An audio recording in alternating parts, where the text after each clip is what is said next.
Okay, the goals of what you're aiming for here. In order to pass a block, and by pass a block I mean get 100% pavement on a block, you're looking for 92.6% quality or better and excess of 7% or less. So that means that you've got way more room for error with your excess than you do with your quality, because you can lose quality really quickly due to having too few trees in a plot and bad trees in a plot, whereas only one thing contributes to your excess, and that's having too many trees. When you have a block, the bigger the block is, the easier it is to pass that block, because each plot, these are plots by the way, matters less towards your overall quality. That means if you have one really bad plot in a small block, it's going to drag your quality down far more than if you've got a really large block. For that reason, if you have a crew that you know has issues, you're going to want to put them on a big block, because that means when they fuck up one plot, it's not going to drag the rest of your quality down so much. On tiny blocks, no less than 5 plots can be thrown in order to get a reasonable sample size. 5 plots is still teeny. There can be many issues and 5 plots can miss it, or it can be almost perfect and 5 plots will catch occasional bad trees and drag this number way out of whack. But if you're thinking that a block is borderline passing, if your checking is showing a block is kind of right in and around passing, throwing more plots is going to give you a better idea, but it's also going to make each quality fall matter less. If you called a replant, let's say that you've gone through and you fixed this one and this is good to go now, this whole area that this plot was in is good to go, but you haven't removed that bad plot from your totals, that's going to substantially drag down the quality percentage that you're getting. Now, are you going to pull every plot out of your data? Most likely not. You're going to get a pretty good feel of what's passing or not. But I'll show you ways on the iPad of selecting which data you're looking at, so you can do what's called layering and layer the data so that you're only seeing data from after the replant or from before the replant or both. By looking at data from after the replant, you get a much better idea of what your quality is currently sitting at as opposed to what it was sitting at beforehand. Within the plot, there are what are called plantable spots. Plantable spots refer to how many trees ideally would be within the plot. The number of plantable spots is discovered by looking at the number of stems prescribed per hectare. Before we worry too much about that, background on hectares. A hectare is 100 meters by 100 meters squared. When you have a hectare, you will have what's called the number of trees per hectare, stems per hectare. You see where I'm going with this. It's normally something like 1,400, 1,600, etc. Now, a plot is 50 meters squared. So what that means is that you have 200 of these in this. And from that, we can figure out how many trees need to be in each plot by dividing whatever our stems per hectare, that is our SPH, as it would be called on the map, 1,400 in this case, divided by 200 equals 7 trees per plot. Pretty easy.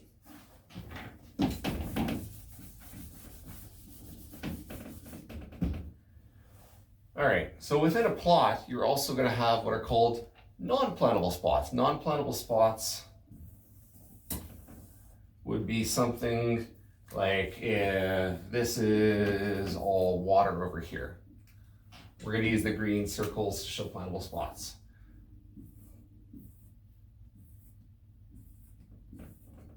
So normally you'd have 7 in this case because 2 are in the water. These are non-plantable spots.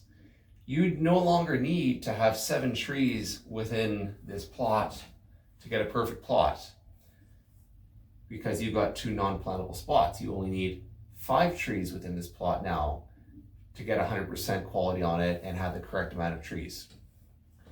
The difference that people get hung up on between non-plantable spots and missed spots is such. If you can get a tree there and haven't, that's a missed spot and that's a quality fault. It's only when you cannot get a tree there, then that's a non-plantable spot and is not a fault. So if you can possibly get, if you can possibly get 7 trees in the plot, you got to get 7 trees into the plot, because every missed spot, so let's say we have a tree, no tree, that's a quality fault. So you've already got 1 quality fault in your plot. Let's say that another one of these is a bad tree. You've now got 2 quality faults within a plot, even though you've got 1 bad tree, because you've got low dense, you've got 2 bad trees essentially. That's why low dense is such a big issue. All right, let's say the opposite is true. Let's say that within your plot, you have an extra tree. So you've got 1, 2, 3, 4, 5, 6, 7, 8 trees now. This tree here is an extra. However, you have up to 7% allowance for each block for excess. Which tree you choose to be your excess is up to you. If you have a bad tree, you're going to choose this bad tree as your excess, and you no longer get dinged for that tree now. That means this can be a blatant J root, but you're not going to call it. You're calling this as your excess. This is no longer part of your plot when you call that an excess. You're only looking at these ones now. So you've got a perfect plot of 7 and 1 excess. If you have 2 excess, then you have a perfect plot of 7 and 2 excess. You always throw away your 2 worst cards, you know what I mean? All right, so when you're entering stuff in the iPad, you're gonna have satisfactory and unsatisfactory. These 2 numbers need to add up to the number of trees in the plot minus the excess. So if you're aiming for 7 trees per plot, and you only have 7 trees within your plot, that's great, because you'll have 7 satisfactory trees, 0 unsatisfactory. If you have 7 trees in your plot and 1 bad tree, you'll have 6 satisfactory, 1 unsatisfactory. If you have 8 trees in your plot, then the excess category comes in. So we have 8 trees. 1 of them is going to be excess. 0 of them are going to be unsatisfactory. 7 will be satisfactory. Now, if we have 8 trees in our plot, let's just remember that we have 8 trees. We're going to have 1 bad tree. That bad tree is going to go to our excess. That's not going to go to our unsatisfactory category. If we have 2 bad trees, then 1 of those bad trees is going to go to our excess. 1 of those is going to go to our unsatisfactory. And only 6 will go to our satisfactory. If we have another bad tree, then we'll have 1 of these going to our excess, 2 of these go to unsatisfactory, and then, wait, I can't math. 5 of those go into satisfactory, because 5 plus 2 is 7, plus 1 is 8. All right, so this is a view of a plot. These dots are trees. We're going to talk about how to call quality faults. So, let's say that the blue is a bad tree. This tree is going to be a bad one. This tree is also going to be a bad one. Within the plot, I only have 2 bad trees here. This tree can have multiple issues associated to it. It could be shallow, and a J root. But since it's only one tree, I'm only calling it as one bad tree.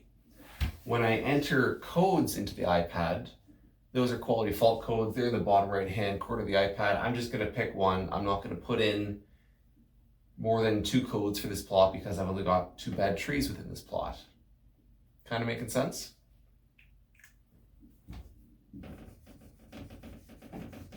What gets complex is when you get into too closes. The way that you call too closes, let me just catch up with my artwork here, is you call them in as polite a way as possible to yourself. So we got our 7 trees and we have a tree in the middle here.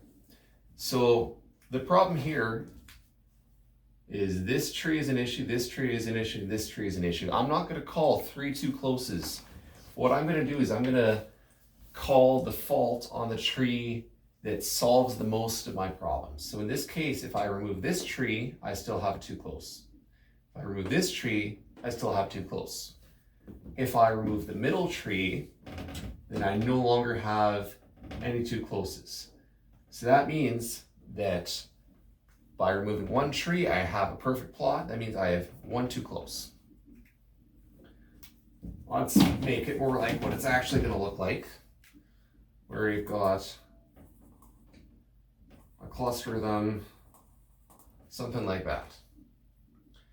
If I can remove this tree, then I still have a too close. So I've got my 1 too close that I got rid of here. The blue's where it used to be. If I remove a second tree, then my spacing's good. So that would be 2 too closes in the plot. It's the number of trees that you have to remove to get good spacing that is a number of too closes. And sometimes it's going to be really tough to figure that one out. Okay, I'm going to run through another example. So in this case, we're aiming for 7s. We've got 9 trees in the plot. How are we going to call them? Well, we know that we have 2 excess trees, and I'm going to try and use those excess trees to take care of my issues here, which is to say these trees are too close to one another. An excess, in this case we'll use the blue for, is going to take care of this one, so I don't care about it anymore.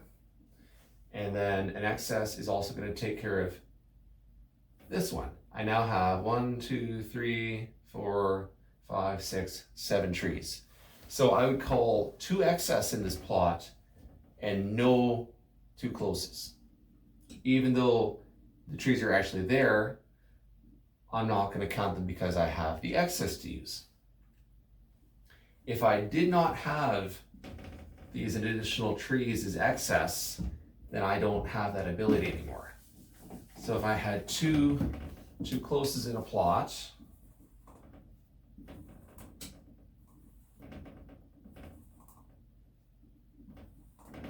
like this, let's say, where I had 7 trees.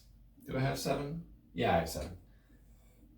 Then these 2 closes I'm going to have to call because I can't chalk them up to excess.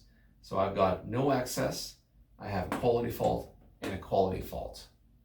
That means that I'm down 2 quality faults on a single plot, whereas if I had more trees, I might not have any quality faults at all, I would only have excess.